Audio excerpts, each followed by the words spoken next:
Hello everyone. JEE mains 2023 में हमें determinant के ऊपर एक क्वेश्चन पूछा गया था, जिसमें एक डिटर्मिनेंट दिया गया है डी के इज इक्वल टू समथिंग। और इसमें बोला गया है कि इस डिटर्मिनेंट की जो वैल्यू है वो summation of this determinant equal to 96, यानी कि इस डिटर्मिनेंट का समेशन किया गया है। तो आज हम इस वीडियो में जानने वाले हैं कि किसी डिटर्मिनेंट का समेशन कैसे किया जाता है। तो देखिए, डिटर्मिनेंट का जो समेशन है तभी पॉसिबल है जब उसकी किसी एक रो या एक कॉलम में ही वेरिएबल टर्म हो, राइट। तो देखिए, यहां पर सबसे पहले हम देख लेते हैं ये जो एक्सप्रेशन दिया गया इसका क्या मतलब है। यहां पर दिया गया है सिग्मा के इक्वल टू 1 से लेकर एन डी के इक्वल टू 96, यानी कि अगर वेरिएबल किसी एक रो में है या एक कॉलम में है तो हम समेशन कर सकते हैं। फर्स्ट ऑफ ऑल हमें ये पता होना चाहिए कि वेरिएबल टर्म ओनली एक रो में या एक कॉलम में होनी चाहिए। तो यहाँ पर वेरिएबल कौन है? यहाँ पर वेरिएबल है के। तो के केवल और केवल इस फर्स्ट रो में प्रेजेंट है, इसके अलावा कहीं पर भी प्रेजेंट नहीं है, राइट। तो तभी हम समेशन कर सकते हैं।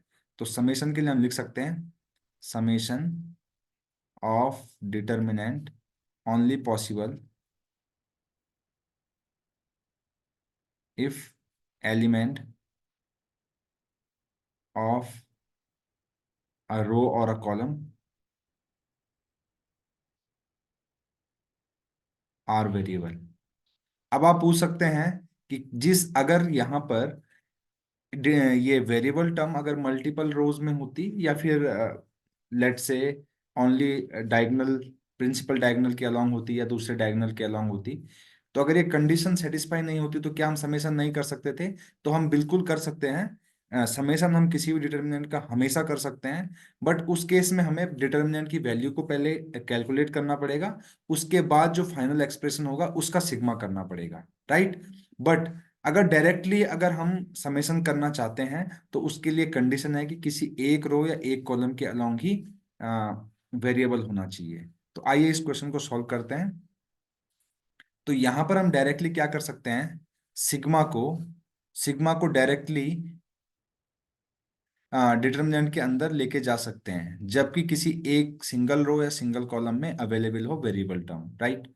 तो देखिए, अगर मैं इस तरीके से सिग्मा को अंदर ले जाऊंगा तो हमें पता होना चाहिए कि अगर मैं लिख रहा हूँ सिग्मा के इक्वल टू 1 टू एन 1, तो यानी कि इसका मतलब मैं 1 को एन टाइम्स ऐड कर रहा हूँ तो मेरे पास वैल्यू एन आती है। इसी तरीके से सिग्मा ऑफ 2k लिखा हुआ था, तो अगर सिग्मा ऑफ 2k लिखा गया तो कांस्टेंट टर्म को हम हमेशा सिग्मा से बाहर निकाल सकते हैं। और k की वैल्यू जो है 1 से लेकर n तक वेरी करती है। तो देखिए, ध्यान से देखिए, इसका मतलब क्या हुआ? इसका मतलब हुआ कि हमें करना है 1 + 2, क्योंकि k की वैल्यू चेंज हो रही है। k is changing from 1 to n, तो 1 2 3 4 एंड अप टू कहाँ तक जाने वाला है? ये n तक जाने वाला है। और हमने सीक्वेंस एंड सीरीज में पढ़ा है कि 1 से लेकर n तक के जो नंबर्स होते हैं, यानी कि फर्स्ट n नेचुरल नंबर, उनका सम होता है n इंटू एन प्लस 1/2। तो यहाँ पर सिग्मा ऑफ 2k का वैल्यू हो जाएगा 2 से इंटू करने के बाद n² + n। इसी तरीके से जो थर्ड कॉलम है उसके फर्स्ट एलिमेंट को अगर आप सॉल्व करेंगे तो क्योंकि हमने कुछ इस तरीके से दिया गया, इसको हम लिख सकते हैं सिग्मा को कभी भी हम सेपरेट करके लिख सकते हैं। सिग्मा को हमेशा हम सेपरेट करके लिख सकते हैं, इट्स द रूल। इसकी वैल्यू हम कैलकुलेट कर चुके हैं, दैट इज n² + n। इसकी वैल्यू कैलकुलेट कर चुके हैं, दैट इज n। तो यहाँ से मुझे n² मिलने वाला है। तो इसकी वैल्यू मुझे n² मिल गई, है ना। और इसकी वैल्यू मुझे n² + n मिल गई। इसी तरीके से इसकी वैल्यू मुझे n मिल गई। इन वैल्यूज को मैं डिटर्मिनेंट के अंदर पुट कर दूंगा। तो डिटर्मिनेंट के अंदर पुट करने के बाद मुझे कुछ इस तरीके से दिखाई देगा n n² + n n²। बाकी जो और रोज थी उनको हम एज इट इज लिख लेंगे, n n² + n + 2 और n²। इसी तरीके से n n² + n n² + n + 2, right. इसका डिटर्मिनेंट मुझे कैलकुलेट करना है, राइट। अब ध्यान ध्यान दीजिएगा, यहाँ पर हम एक काम कर सकते हैं। देखिए, रो वन में से रो टू को अगर मैं रो वन में ट्रांसफॉर्मेशन करूं, कौन सा ट्रांसफॉर्मेशन, आर वन में से मैं आर टू को माइनस कर दूं, तो मुझे कुछ डिटर्मिनेंट ऐसा मिलने वाला है, जीरो। देखो एन में से एन गया zero, n square plus n में से इस टर्म को माइनस करोगे तो माइनस टू आएगा, आगे जीरो आएगा। बाकी एज इट इज लिख लिया जाएगा, n square plus n plus two, n square, n, n square plus n, और n square plus n plus two लिख लिया जाएगा, राइट। अब मैं क्या करूंगा, इसको किसी एक रो के अलोंग एक्सपेंड करूंगा, क्योंकि फर्स्ट रो में मैक्सिमम जीरो है, तो फर्स्ट रो के अलोंग ही इसको एक्सपेंड करूंगा। तो ये कुछ हो जाएगा zero into something minus of minus two, और इसके अंदर मैं लिखूंगा इसको, और इसको मैं क्या कर लूंगा, छिपा लूंगा, हाइड कर लूंगा। तो n, n square, n, n square plus n plus two इस तरीके से आ जाएगा।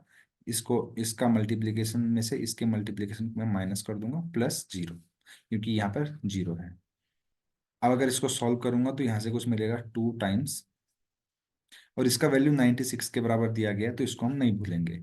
तो टू इंटू, यहाँ से देखिए एन का इंटू इसमें करेंगे तो आएगा n cube plus n square plus two n, minus इन दोनों का मल्टीप्लीकेशन करेंगे तो एन क्यूब आने वाला है, जिसका वैल्यू 96 दिया गया है। एन क्यूब से एन क्यूब को मैंने कैंसिल कर दिया, और यहाँ से मुझे क्या मिलने वाला, देखिए टू से मैंने इसको कैंसिल करके 48 ला दिया, तो यहाँ से मिलेगा n square plus two n equal to 48। देखिए, एक तरीका ये है कि क्वाड्रेटिक को सॉल्व कर सकते हैं, दूसरा तरीका मैं बताता हूँ, एन को कॉमन ले लीजिए, n plus two is equal to 48। अगर आप इसको कैसे पढ़ेंगे कि दो इंटीजर का हम मल्टीप्लाई कर रहे हैं इनटू में, 48 आएगा, दोनों का डिफरेंस दो का है, तो ऐसे केवल दो ही हैं, 6 एंड 8, दैट इज 48, है ना, ये सेटिस्फाई कर रहा है। तो एन की वैल्यू 6 हो गई, हमें एन की वैल्यू बतानी थी, तो एन की वैल्यू 6 है, दैट इज द आंसर। अगर आपको ये अप्रोच अच्छी लगे तो प्लीज़ चैनल को लाइक शेयर और सब्सक्राइब करना बिल्कुल ना भूलें। Thank you very much.